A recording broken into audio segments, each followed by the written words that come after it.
नमस्कार मित्रांनो, जय महाराष्ट्र। आजच्या ठळक बातम्या, आताच्या काही मिनिटांपूर्वींच्या बातम्या। पहिली मोठी बातमी, लोकसभा आणि विधानसभा निवडणुकीच्या काळात अनेक राजकीय घडामोडी अत्यंत वेगाने घडल्या।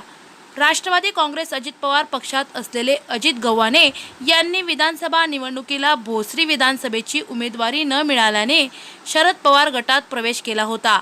मात्र आता गव्हाणे स्वगृही परतले आहेत। काल 17 जून रोजी पिंपरी चिंचवड येथील कार्यकर्ता मेळाव्यात पक्षाचे राष्ट्रीय अध्यक्ष अजित पवार यांच्या प्रमुख उपस्थितीत शरद पवार गटाचे शहराध्यक्ष अजित गव्हाणे यांनी माजी नगरसेवकांसह राष्ट्रवादी काँग्रेस अजित पवार पक्षात जाहीर पक्षप्रवेश केला।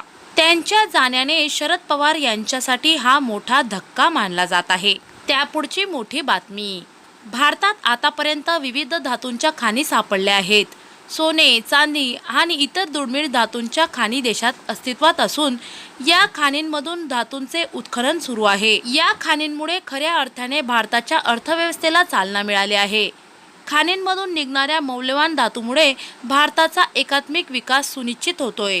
तर आता दुसरीकडे मात्र देशासाठी आणखी एक आनंदाची बातमी समोर आली आहे।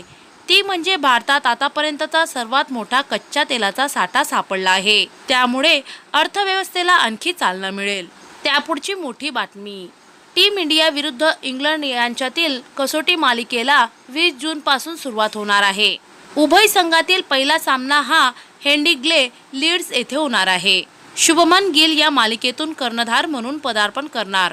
तसेच यजमान संघाच्या नेतृत्वाची धुरा ही ऑलराऊंडर बेन स्टोक्स यांच्या खांद्यावर आहे। टीम इंडियाने या सामन्याआधी जोरदार सराव केला होता।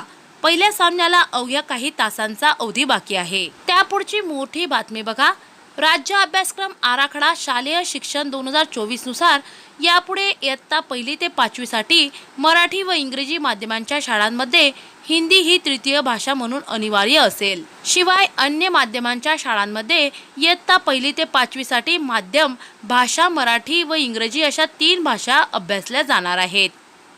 त्यापुढची बातमी बघा, पुणे जिल्ह्यातील मावळमधील कुंडमळ्याजवळ रविवारी पर्यटनासाठी गेलेल्या पर्यटकांचा मोठा अपघात घडला। कुंडमळ्याजवळील इंद्रायणी नदीवरचा पूल कोसळून मोठी दुर्घटना घडली। यामध्ये 4 पर्यटकांचा जागीच मृत्यू झाला तर 50 जणांना वाचविण्यात यश आलं आहे। रविवारी दुपारी 3 ते 3:30 वाजेच्या दरम्यान ही पूल दुर्घटना घडली। दरम्यान आता इंद्रायणी नदीवरील कुंडमेळा दुर्घटनेनंतर जिल्हाधिकाऱ्यांनी मोठा निर्णय घेतला आहे। जिल्ह्यातील गावे आणि वाड्यातील धोकादायक लहान पूल पाडण्याचा निर्णय जिल्हाधिकाऱ्यांनी घेतला आहे। अशाच महत्त्वपूर्ण बातम्यांसाठी आताच आपल्या चॅनलला लाईक, शेअर व सबस्क्राईब करायला विसरू नका।